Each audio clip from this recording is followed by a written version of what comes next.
Name one of your favorite AAA video games from recent memory. Helldivers 2, the Dead Space remake, Control, Gears 5. Outside of being huge, award-worthy AAA video games, they share something in common. None of them would exist the way they do without one survival horror game from 2005. Is the hype for Resident Evil 4 just overblown? Is it propped up by rose-tinted glasses? Or is this former GameCube exclusive from Capcom truly one of the best to ever do it? Resident Evil 4 turns 20 years old in January of 2025. Since its release, the survival horror game has been touted as holding greatest of all time status. Now, as a 27-year-old who didn't start playing the Resident Evil series until late 2019, then proceeded to play all of them in 2020, I would like to start this by saying I don't hold any nostalgia for these games. In fact, most games that are viewed as modern classics have no additional benefit of being played at a simpler time in my life when I talk about them or think about them critically or analytically.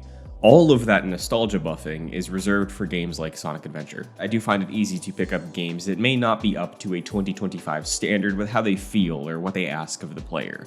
All that in mind, yeah, Resident Evil 4 from 2005, the lowercase one, is easily one of the best games ever made. One of the best I've ever played.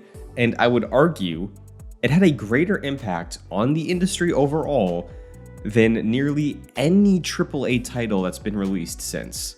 Outside of having its own immaculate vibes, thrilling enemies, and a pacing that sees players endure a heart-pounding, adrenaline-surging mission to rescue the president's daughter in the heart of a bioweapon-infested version of Resident Evil Spain, Resident Evil 4 managed to do something that has become increasingly rare in AAA video games. It created a new language. When I say Resident Evil 4, the lowercase one, created a language, I mean quite literally that this game forged signals of communicating ideas to the player and common design elements that we treat as seamless or expected when playing a game in this genre, and really a lot of AAA games, in 2025. Before Resident Evil 4, shooting in video games while controlling a character in the third-person perspective existed, but it is a far cry from the form that we as players view as ideal today. A lot of this was before my time, but in the earliest days of 3D gaming, limitations of hardware, or what was thought possible to create in 3D, meant that a wide variety of paths to creating this experience proliferated. Numerous solutions to designing a 3D game and 3D gameplay existed, whether it be a top-down perspective, like in Metal Gear Solid, the fixed camera angles of the first few Resident Evil games, or the mouse and keyboard slow motion to aiming bullet time found in Max Payne. So why is it that a third-person shooter in 2002 looked so different depending on which studio made it and released it, but in 2025, nearly every game with shooting from a third-person perspective feels seamless when you hop from game to game? Well, it's because today, these games are speaking the language that Resident Evil 4 wrote. Consider for a second what you would do if you picked up a game that looks like this, whichever genre it's in. A character on a two-dimensional plane with obstacles, passageways, and enemies ahead of you. What would you do here? Move left or right with buttons you expect to move your character, then try seeing if you can jump or shoot and engage with it with the handful of buttons you're used to. This control scheme has existed for almost as long as games have, and it's one of the more ubiquitous, basic means of communicating visually with a player what their objective is to do in whatever game they pick up to play. Or for simplicity, this is the language of 2D games. 3D games, because you add another dimension, it's trickier to nail down when you introduce all this other variety of camera control or moving in a 3D space. The language of 3D games began within 3D platformers like Super Mario 64 to demonstrate how we move or view a 3D space. Sure, there were other studios like Naughty Dog who created Crash Bandicoot, which was sort of evolving 2D in a 3D space, but once we sort of settled on what camera control is in a 3D game, more genres began to pop up.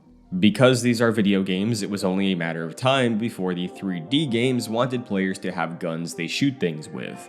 The industry experimented with titles that we've already discussed, but it wasn't until 2005 that gaming was shaken to its core by a new way to design this experience in a common, understandable, and most importantly, transferable way. The language of the third-person shooter as we know it today began with Resident Evil 4. Zooming in over the shoulder while you aim, Resident Evil 4. Having a reticle that only is active on screen when you're ready to fire, Resident Evil 4. Individual camera control when aiming, Resident Evil 4. The third-person shooter genre can pretty easily be separated into two eras, those being before Resident Evil 4 and after Resident Evil 4. If you made a timeline of all these, Resident Evil 4 is an inflection point for the genre that consolidated almost every weird, wacky, or obtuse method of crafting a third-person action shooting video game into an example of, hey, this is how it's done. RE4 and its framing has influenced every generation that followed. From 2005 onward, if you picked up a third-person shooter, the conventions and design signals of how to aim, shoot, traverse has become a skill set where if you've played one, you can play them all. It is incredibly rare in 2025 to pick up a third-person shooter that doesn't feel like Resident Evil 4 than the opposite. Following 2005, games like Gears of War or Uncharted took the language of RE4 and added in cover as a mechanic, spawning their own subgenre of cover shooter in the PS3 and 360 generation, but largely using the structure and rules of how to engage with this type of game from Capcom. If they're using the language of Resident Evil 4, games like Gears of War and Uncharted are kind of a regional dialect. Further on in the genre's lineage, Naughty Dog was more directly inspired by the survival horror aspects of RE4, seeing you also escort a really important teenage girl with The Last of Us, only now they added in a focus on serious HBO-chasing narrative drama that would influence its own generation of copycats, but again, speaking the language of RE4 at the baseline here. All of these twists and flavors of the genre are innovative in their own ways, in terms of blazing a trail that others will follow. Just look at every AAA game that chases story after The Last of Us. But the fact remains that in the basic, rote ways of how these games communicate action to the player, how we interact with them, they're still using the structural letters and syntax that Shinji Mikami and his team penned in 2005. Going back to the influence of RE4 and the importance of it in my perspective, seeing as the third-person shooter is one of the most common types of AAA games we get every year, I really feel it can't be understated just how important Resident Evil 4 was and is for AAA gaming. While other hugely influential experiences in AAA like The Witcher 3 or Breath of the Wild have also brought groundbreaking, impactful design shifts to AAA as a whole, from quest design to non-linear exploration in open worlds, I'm left wondering if the third-person shooter, specifically, truly has seen as big a mechanical revolution in any significant way in the last few years. To illustrate this, I think we can just look at the 2023 remake of Resident Evil 4, the capitalized one. This remake of Capcom's historical third-person shooter continued the semi-reboot timeline of the Resident Evil series, which began with 2019's Resident Evil 2. While taking a slightly more serious tone while leaving room for the game's iconic cheese, this remake also had hindsight of nearly 20 years of game releases, ideas, and knowledge of design since the original Resident Evil 4 released, and changed how this genre exists. With all that knowledge, all the improvements that Capcom could have seen over 20 years, how different is Resident Evil 4 capitalized to Resident Evil 4 lowercase? As someone who deeply loves both of these games, I think the honest answer is not much. Aside from its presentation and fidelity, which already separates this game from the original by a lot, the biggest changes made to this version of Resident Evil 4 largely feel like efforts to make the game more palatable to play for a 2020s audience. Functionally, players engage with the game the same way they have with every third-person shooter since 2005. You explore a map, you zoom in over the shoulder to aim and take down your targets, you shoot red barrels, you conserve ammo for bigger threats, rinse and repeat. Only now, your camera doesn't snap back to center when you're not actively moving the stick. The few remnants of the original RE4's old RE tank controls are also gone, so Leon moves through the world like any other character in a third-person shooter releasing today. And pacing-wise, players aren't taken to a mission recap screen when completing a level.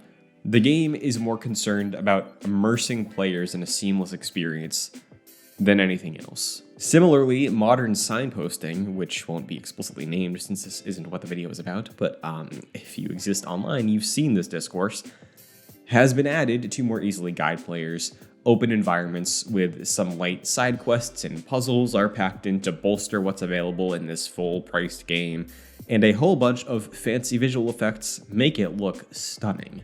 I'll say one mechanic they added, which does not revolutionize the genre, but it should have. That knife parry, especially to parry a chainsaw, that's a 10 out of 10 mechanic. I think every third-person shooter needs that moving forward.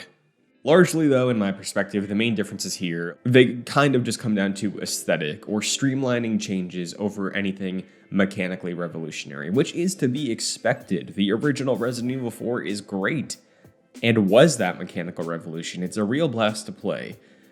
But if that's what Resident Evil 4 is in 2023, has any innovation really happened since 2005?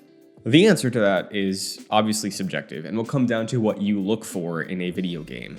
If it comes down to more just presentation, fidelity, how it feels to look at, or how seamless of an experience it is to play compared to the last thing you played that's like this, or how little room is left for you to be in a frustrating situation you can't easily find your way out of, it could be argued that the genre has grown to its peak form, and Resident Evil 4 capitalized is bringing Resident Evil 4 lowercase to that peak form. If you look more big picture on what recent additions have done to change the way we think about or play video games in an impactful way, yeah, I would say it's kind of the same since the original RE4. All this to say, Resident Evil 4 2005 still rips 20 years later. If you haven't played it at all, you're probably better off just getting the one that feels a bit more like the last one of these that you've played.